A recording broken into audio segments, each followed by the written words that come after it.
அனைவருக்கும் வணக்கம். எனது பெயர் கிருஷ்ணமூர்த்தி, அக்குபஞ்சர் தெரபிஸ்ட். உட்கார்ந்து எழும்போது நீங்கள் எப்போதாவது தடுமாறுவதை கண்டிருக்கிறீர்களா? இது ஒரு பொதுவான அனுபவம். கவலையோ பயப்படவோ வேண்டாம். இது நடக்க பல காரணங்கள் உள்ளன. வாங்க பார்ப்போம். இந்த புதிரான தலைப்பு பட்டியலில் முதலில் இருப்பது தசை பலவீனம்.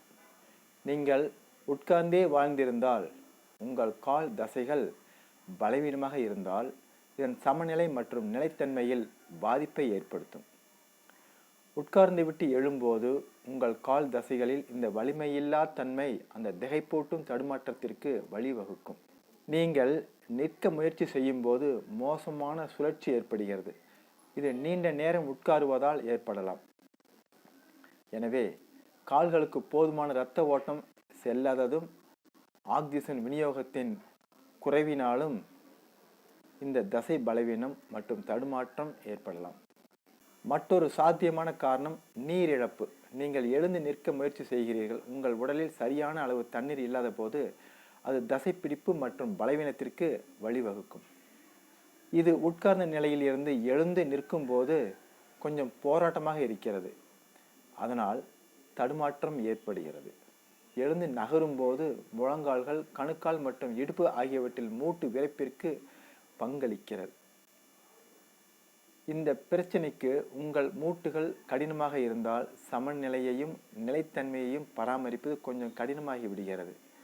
அடுத்து உள்காதில் பிரச்சனைகள், வெர்டிகோ அல்லது வெஸ்டிபுலர் பிரச்சனைகளிலும் இந்த தடுமாற்றம், தலை சுற்றல் மற்றும் சமநிலையில்லா நிலைமை இந்த தடுமாற்றத்தை ஏற்படுத்தலாம். அடுத்ததாக மருந்துகளும் இதில் பங்கு வகிக்கலாம். சில மருந்துகள் தலை சுற்றலை ஏற்படுத்தும். இது உட்கார்ந்து எழும்போது தடுமாறுவதற்கு பங்களிக்கும். கடைசியாக பார்வை பிரச்சனைகளும் ஒரு காரணியாக இருக்கலாம். உங்கள் பார்வையில் குறைபாடு இருந்தால் தூரங்களை தீர்மானித்து சமநிலையை பேணுதல் கடினமாக இருக்கும். உட்காரும் போது தடுமாறும். உட்கார்ந்து எழும்போது ஒருவர் தடுமாறுவதற்கான பல்வேறு காரணங்களை தெரிந்து கொண்டோம். இனி இது நிகழாமல் தடுக்க சுறுசுறுப்பான வாழ்க்கை முறையை பராமரிக்க வேண்டியது அவசியம். உங்களை நீரேற்றமாக வைத்திருங்கள். மூட்டு விறைப்புத்தன்மையை நிவர்த்தி செய்யுங்கள்.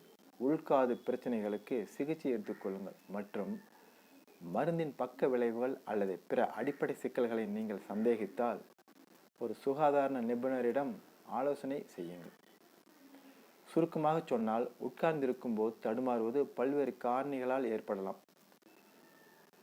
தசை பலவீனம், நீரிழப்பு, மூட்டு விறைப்பு, உள்காது பிரச்சனைகள் மற்றும் பார்வை கோளாறுகள் மூலம் சில அறிகுறிகள் மற்றும் பிற பிரச்சனைகள் ஏற்படக்கூடியதாக இருக்கிறது. இந்த காரணங்களை புரிந்து கொள்வதன் மூலம் தடுமாறுவை தடுக்க செயலில் உள்ள நடவடிக்கைகளை எடுத்து நம்மை காத்து கொள்ள முடியும். மீண்டும் அடுத்த ஒரு நல்ல பதிவில் உங்களை சந்திக்கிறேன். எனது சேனலை சப்ஸ்கிரைப் செய்து கொள்ளுங்கள். நன்றி, வணக்கம்.